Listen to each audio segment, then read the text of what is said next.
It began with something so ordinary, a walk to the library. On the night of October 12, 1996, the crisp fall air blanketed Jefferson University in Virginia. The trees had turned orange and gold, and students were winding down from around 9:12 p.m.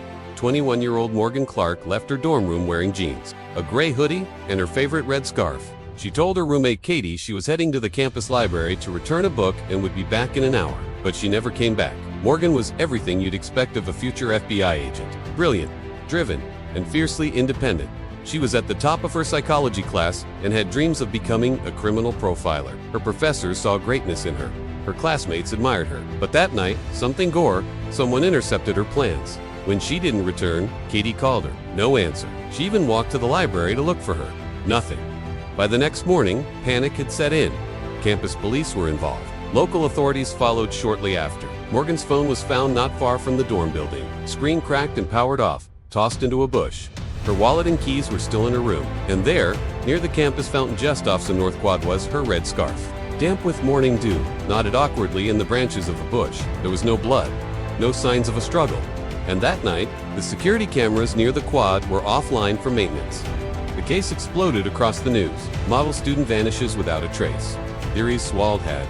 She run away? Was it a boyfriend? A stalker? But Morgan had no ex, no enemies, and no reason to disappear voluntarily. Her family was devastated, but confident Morgan wouldn't just vanish. The FBI believed them, and soon, something darker began to emerge.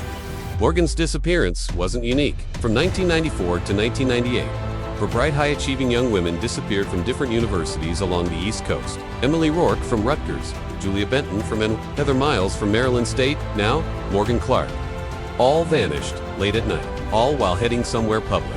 All last seen wearing casual clothing, usually heading to a library, a dorm, or a coffee shop. And in every single case, the girl had made a phone call within 15 minutes of vanishing. Not a long call, not a goodbye. A short, seemingly meaningless check-in call. But here's the detail that sent a chill through investigators' spines. Every single one of those calls lasted exactly 1 minute and 17 seconds. The case profiles were updated. The FBI began considering the terrifying possibility that someone was deliberately luring these women. Someone who understood patterns, psychology, and surveillance. Someone who knew how to vanish. But despite every theory and every lead, Morgan's case went cold.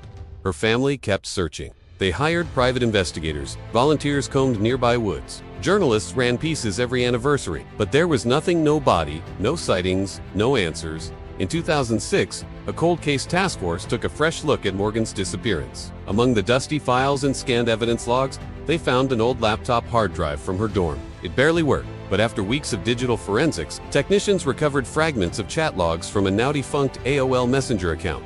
One username kept appearing in those chats. The conversation started casual, discussing books, lectures, music, but over time, the messages became more intimate. The final chat log was time-stamped, just minutes before Morgan's last known whereabouts. The message read, "Meet me by the North Fountain. This time, don't be late." Then, nothing. Cambridge L had disappeared. The IP address was spoofed. The email tied to the account had been deleted. Whoever it was good. The FBI chased the lead as far as they could, but it led nowhere, and once again, the trail went cold.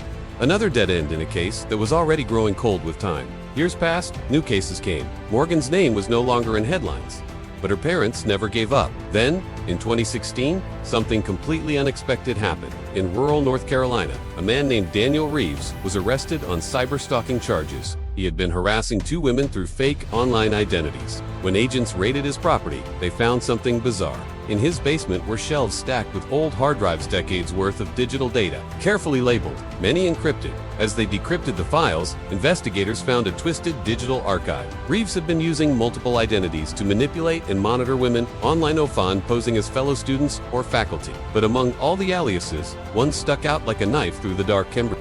There were chat logs from 1994 to 2004, conversations with dozens of women, some harmless, some flirtatious, some cut off abruptly. And within those logs was a folder marked "Emi Kojiguna Ventai Seis." Inside that folder were fragments of the same chat logs recovered from Morgan's computer.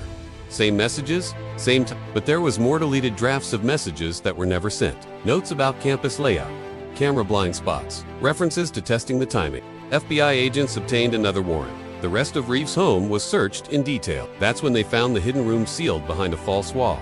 Soundproofed, no windows. Inside were carefully labeled boxers. Each one matched a missing persons case. Inside them were what investigators called trophies: a notebook, a necklace, a shoe, a student ID, and in the box labeled MC, they found it: the red scarf, still stained with Morgan's DNA. Daniel Reeves had worked for years as a freelance network engineer, specializing in library systems for colleges and universities. He had access to nearly every campus where the disappearances occurred. He knew how to disable security systems, how to spoof calls, how to cover his tracks. He didn't need to overpower his victims, he just needed to make them trust him. Though he never confessed, the evidence was overwhelming. DNA, digital trails, and victim belongings tied him directly to at least 3 missing women. He was convicted on multiple charges: kidnapping, unlawful imprisonment, and destruction of evidence. He was sentenced to life in prison without parole. Morgan's body was never recovered. But finally, after 20 long years, her parents had a name. The red scarf wasn't just a symbol of her mystery anymore. It was evidence of a truth too horrifying to imagine. Today, near the North Quad Fountain at Jefferson University, students gather every October. They tie red scarves to the railing and float candles on the water. A silent protest, a promise that even when justice takes decades, it still matters. The campus mystery that stumped the FBI for 20 years wasn't solved by luck. It was solved by digital footprints a monster thought he had erased. But in the end, he couldn't bury everything, and Morgan Clark's story was finally told.